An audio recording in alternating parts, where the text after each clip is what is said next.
এক, ২, ৩, ৪, ৫, ৬, ৭, ৮, ৯, ১০, ১১, ১২, ১৩। আসসালামু আলাইকুম। আপনারা সবাই কেমন আছেন? আশা করি সবাই ভালো আছেন, সুস্থ আছেন। হ্যাঁ, ঠিকই ধরেছেন। স্বপ্নের ভাইরাল গরুর মাংস ও আলু মিক্স কম্বোটা আমিও কিনে ফেললাম। এখানে ৩ পিস আলু ছিল ও ১৩ পিস গরুর মাংস ছিল। ১৩ পিস গরুর মাংসের মধ্যে শুধু ১ পিসই হাড্ডি ছিল, বাকি সবগুলোই মাংস ছিল। আমরা সবাই জানি বর্তমানে গরুর মাংসের অনেক বেশি দাম। মাংসগুলো তুলনামূলক যাচাই করে আমার জামাই তো বলল আলহামদুলিল্লাহ ঠিকঠাক আছে। আজকে আমি এই মাংসগুলো দিয়ে বিরিয়ানি রান্না করব। আর বিরিয়ানি রান্না করার জন্য প্রথমে আমি মাংসগুলো মাঝখান দিয়ে ছোট করে কেটে নিলাম। সেই সাথে ৩ পিস আলুও কেটে নিলাম। যেহেতু আলুগুলোতে গাছ বের হয়ে গেছিলো, তাই ঘরে থাকা নতুন আলু কিছুটা অ্যাড করলাম। চলুন এখন মূল রেসিপিতে যাওয়া যাক। প্রথমে আধা কেজি পরিমাণ পোলাও চাল নিয়ে নিলাম। চালগুলো ভালোভাবে ধুয়ে পানি ঝরতে দিব।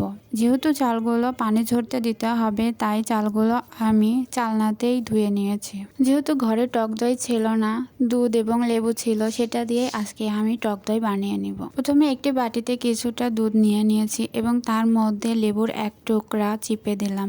চিপে দিয়ে চামচ দিয়ে কিছুক্ষণ নাড়া দিলেই টক দই হয়ে যাবে এবং এটা কিছুক্ষণ রেখে দিতে হবে। এখন একটা কড়াই গরম করে তার মধ্যে কিছুটা তেল দিয়ে নিলাম। তেল যখন গরম হয়ে আসবে, আগে থেকে কেটে রাখা পেঁয়াজ কুচিগুলো তেলের মধ্যে দিয়ে দিব। পেঁয়াজ কুচিগুলো কিছুটা ভেজে নিব। ১ চামচ আদা বাটা, ১ চামচ রসুন বাটা, ১ চামচ পেঁয়াজ বাটা দিয়ে একটু নেড়ে চেড়ে নিব।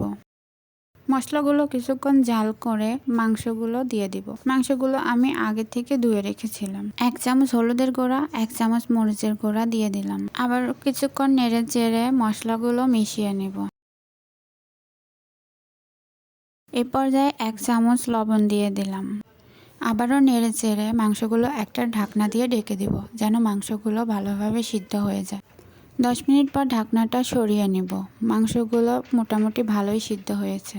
এ পর্যায়ে অ্যাড করব বিরিয়ানি মশলা। বিরিয়ানি মশলা ২টি প্যাকেটই আমি দিয়ে দিলাম। এখানে সম্পূর্ণ মশলাগুলোই আমি ব্যবহার করেছি।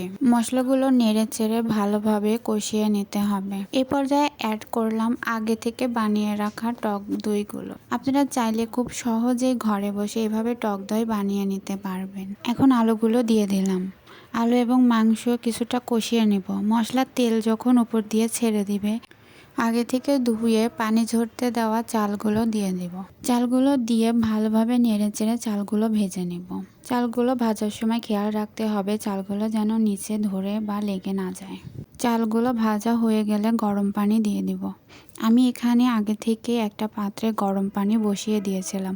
আপনারা চাইলে ঠান্ডা পানি ব্যবহার করতে পারেন, তবে গরম পানি দেওয়াই বেটার। এখন চালগুলো পানির সাথে নেড়ে চেড়ে একটা ঢাকনা দিয়ে ঢেকে দেব। ঢাকনা দিয়ে ঢাকা অবস্থায় চুলার হিট লো ফ্লেমে রেখে আমি কিছুক্ষণ জাল করে নেব। ঢাকনার ছিদ্র দিয়ে যেন ভাপগুলো বের না হয়ে যায়, তাই আমি এখানে একটা লবঙ্গ দিয়ে নিয়েছি। কিছুক্ষণ পর ঢাকনাটা সরিয়ে চালগুলো নেড়ে চেড়ে দেব। এই পর্যায়ে কিছু কাঁচামরিচ অ্যাড করে দিলাম। কাঁচামরিচগুলো জাস্ট শুধু ফ্লেভারের জন্য ইউজ করা হলো। আমার বিরিয়ানি রান্না প্রায় শেষ। এখন ঢাকনা দিয়ে ঢেকে চুলা বন্ধ করে চুলায় কিছুক্ষণ বিরিয়ানিগুলো রেখে দেব। বিরিয়ানি খেতে কে না ভালোবাসে। চুলা থেকে বিরিয়ানিগুলো নামিয়ে গরম গরম বিরিয়ানি পরিবেশন করুন। এখন ১ টুকরা লেবু ও কিছু শসা দিয়ে বিরিয়ানির প্লেটটা ডেকোরেশন করে নিলাম। আপনারা চাইলে খুব সহজেই বাসাতেই বানিয়ে ফেলতে পারেন মজাদার বিফ বিরিয়ানি। স্বপ্নের এই কম্বো প্যাকটি ট্রাই করতে পারেন। থ্যাংক ইউ স্বপ্নকে। যাদের সামর্থ্য নেই গরুর মাংস কিনে খাওয়ার, তাদেরকে এমন একটি সুযোগ করে দেওয়ার জন্য। আমার ভিডিওটি ভালো লাগলে সবাই লাইক, কমেন্ট, শেয়ার করবেন। আজকের ভিডিও এখানেই শেষ করছি। সবাই ভালো থাকুন, সুস্থ থাকুন। আল্লাহ হাফেজ।